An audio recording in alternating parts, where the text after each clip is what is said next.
রাসূলুল্লাহ সাল্লাল্লাহু আলাইহি ওয়াসাল্লামকে মেরাজের আগে শককে সদর করা হয়েছে, সিনা সাক করা হয়েছে, ওপেন হার্ট সার্জারি করা হয়েছে।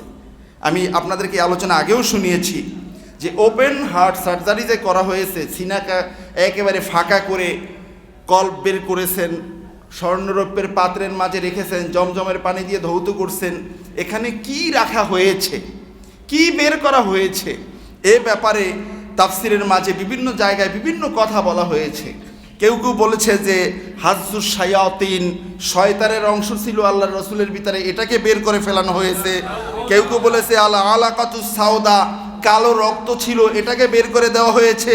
কেউ কেউ আবার বলেছে আল দামুল আসওয়াদ, কেউ কেউ বলছে যে গোশতের কালো একটা টুকরা ছিল, এটাকে বের করে দেওয়া হয়েছে।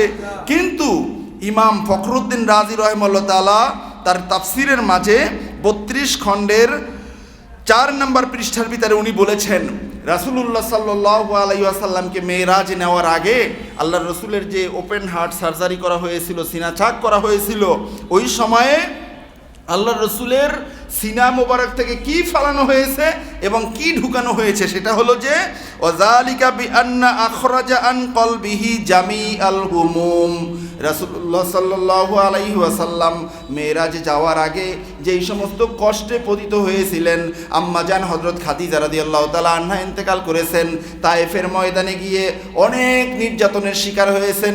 রাসূলুল্লাহ সাল্লাল্লাহু আলাইহি ওয়াসাল্লামের চাচাজানকে আল্লাহ তাআলা নিয়ে নিয়েছেন।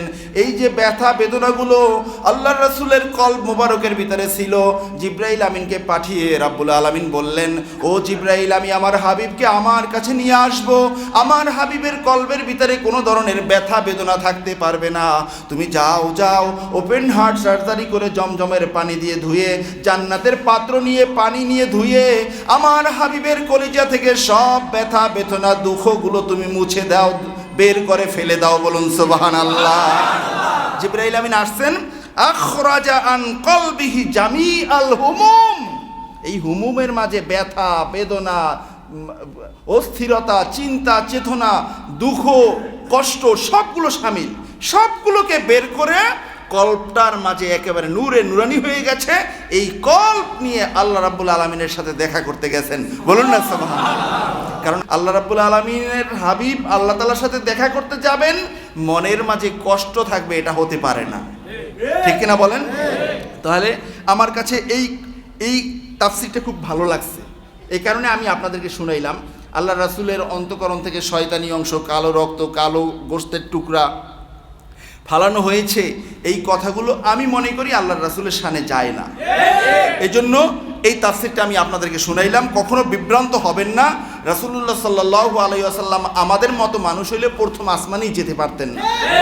প্রথম আসমানে গেছেন জিবরাইল আমিনের ডানায় করে, ঠিক আছে, এরপরে ওই সিদরাতুল মুনতাহা পার হইতে পারতেন না, যেখান থেকে জিবরাইল আমিন পার হইতে পারেন না, ঠিক কিনা বলেন? আর আপনি এটা মানতে না পারেন, আপনি বলবেন যে এগুলো আপনাদের বানানো কথা না, এগুলো বানানো কথা না। গোটা পৃথিবী বিখ্যাত কিতাব সিরাতে কিতাব মাদারিজুন নবুয়ার ভিতরে স্পষ্ট আকারে লেখা হয়েছে, জিবরাইল আমিন বলেছেন, আমি আর যদি 1 ইঞ্চি সামনে অগ্রসর হই, 600 নূরের ডানা আমার পুড়ে ভস্ম হয়ে যাবে। ইয়া রাসূলুল্লাহ, আমাকে মাফ করেন, আমি আর সামনে অগ্রসর হতে পারবো না। আল্লাহু আকবার। সুতরাং আমরা এই তথাকথিত কোনো মুফতি মুহাদ্দিসের কথা নিব না, মুখস্থ মন গড়া কোনো কথা নিব না। কথা বলবে যেই কথা পিছনে আমার বাবা শোনে নাই, দাদা শোনে নাই, 14 পুরুষ শোনে নাই, নতুন কথা শুনলেই তুমি দলিল দাও আগে, ঠিক কিনা বলেন? দলিল ছাড়া কোনো কথা আমরা মানবো না, ঠিক কিনা বলেন?